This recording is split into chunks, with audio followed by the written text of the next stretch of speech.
know when you have someone in your heart and your mind and your soul, and you just think of them all the time, and you want the best for them, and you want to be with them, you know. I guess you call it love. I don't know. A lot of times I just call it horny, sex, lust, whatever, but I guess you call it love. Well, you put up with a lot of things in that situation. And I had an ex, oh my word, I have not dated very much in my life, but I have had a couple of exes that people will recognize. So I'm not going to use their names, but I had an ex that I will probably make more videos about besides this one, because there is just a lot of stuff. I was with him for a very, very, very long time. And this person learned very quickly how to manipulate my self-esteem. They knew what buttons to push. They knew where my weaknesses were. They knew what to build up, what to tear down. And they had me because they knew that as long as they were giving me attention, then I was there. And they abused that to no freaking end. And I put up with it and put up with it and put up with it. I kept thinking it'd get better and it'd change and they'd love me, and fairy tales and picket fences and red roses. I mean, never happened. But one time we moved off to start our lives over because we had an apartment here and we're living together, and I was probably 19 years old, and he needed to get away and needed a fresh start, needed to know new people and have a new circle. And I had a friend that let us come and stay, and we were there just a few weeks, and we would walk and go and look for work and whatever, you know, whatnot. And one day he just didn't come back, and we ended up we drove and drove and drove looking for him. He was on the news.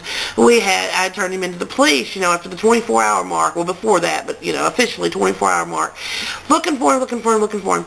Nothing ever turned up. I gave up. I went back to the hometown that I was living at the moment, you know, that I had moved from.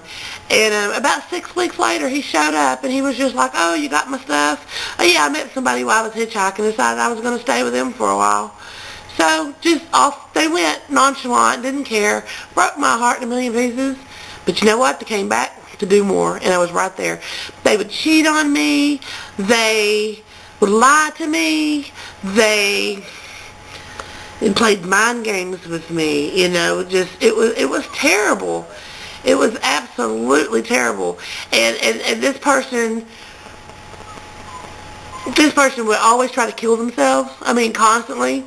And I think that if you're to that point, if you're saying that, then you are hurting and your heart aching. And yes, it may be for attention, but you need that attention because you're hurting and you're aching, and there's just something, you know, you need.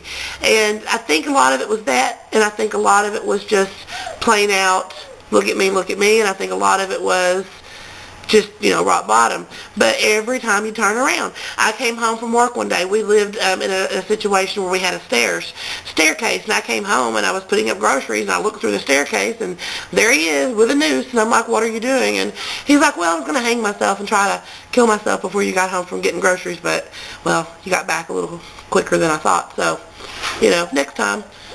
And I'm like, what the hell? Who comes back from getting groceries and has to be dealing with that? And then one time we had people over at the house, and then somebody was like, "What do you want for your birthday?" or "What do you want for Christmas?" or something. And this jerk I was with was like, "I just want to hang myself from the ceiling fan, and I want to live just long enough to see her come into the room and see her expression and see me about to die and lose me. And that will fulfill me, and then I can go on to whatever. I want to die with the satisfaction of knowing I've wrecked her world." You know what? They came to me and they're like, "Girl, you have got to go. You have got to go. What are you doing?" I don't know what I was doing. I had nowhere else to go. I had no self-esteem. If you've seen my other videos, I had nowhere to turn to. I don't make friends very easily. I just get myself in stupid situations, and this was a situation that was not good for me. I mean, it wasn't all bad, but wow, just left an impression, you know. You just can't be in a relationship with every time you turn around somebody's going to kill themselves. And we were even separated and long apart for several years, and they had called me one night and said, "Well, I just wanted to call and say goodbye." And I finally have gotten to the point of, well, how are you going to do it? Why don't you just go ahead and do it? Are you going to take pills this time? They actually had injured themselves with a broken object at one point in their life and cut a vein and actually, you know, got a little too close to being serious that time. But I'm like, what are you going to do? You're going to cut yourself? You're going to take a pill? You're going to hang yourself? You know, come on, it's every other day, dude. Either do it or don't. I'm so tired. And that was an awful thing to say. You don't ever do that. But I had 13 years experience with this person. 13 years, okay, so, and I've never gotten another one since then. Never have I gotten another one since then. I think that was the moment they decided the game was over. And I was just done. I didn't want to hear it anymore. Either do it or don't. I'm done. For 13 years I've known you. So anyway, why do we stay in relationships that are so unhealthy?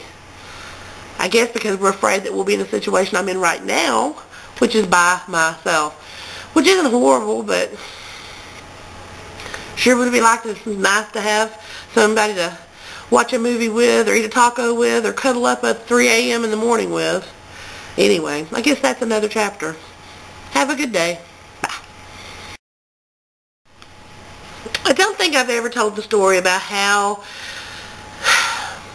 the relationship between me and my dad, one of the things that I think finally just snapped it in half. If you've seen other videos, you know that my mom and dad divorced when I was around 12. And my dad went to be with his girlfriend. There were a lot of things that happened, blah, blah, blah. And my mother wanted to know where he was staying. My mother tried different methods to try to find him and whatnot and could not find him. And he was very good at getting off work and taking different paths to get to his new home because she tried to follow him.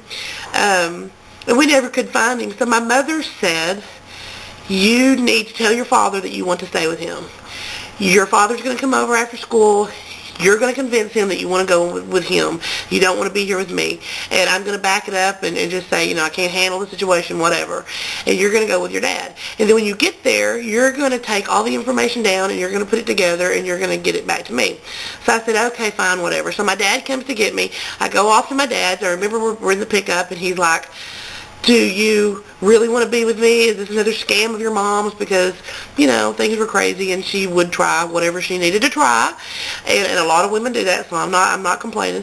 But do you want to be here? And it was just a very strange situation, and here's where I live, and da-da-da. So I ended up going to the house, and I stayed 3 or 4 days, I guess, and I got, you know, the address, who the people were, and where they lived, and how to get there, and local landmarks, and all that. And then my mother came and picked me up for school one day after school, and took me to her house and had me sit down at the kitchen table and write it all out. And I did.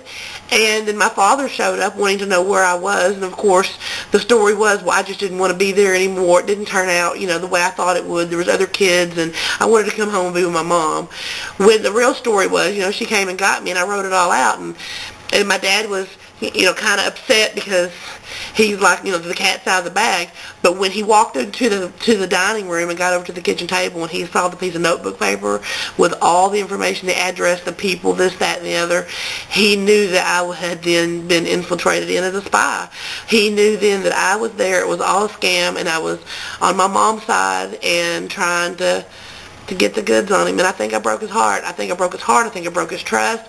I think he put me in a category that's not very cool, and I think he's got a lot of people in that category, and I guess I can't blame him. But I was a 12-year-old kid that was caught up in a divorce, going back and forth between mom and dad, and you know, there was a lot of abuse in the home. If you've seen the videos, you know. And so I kind of have always been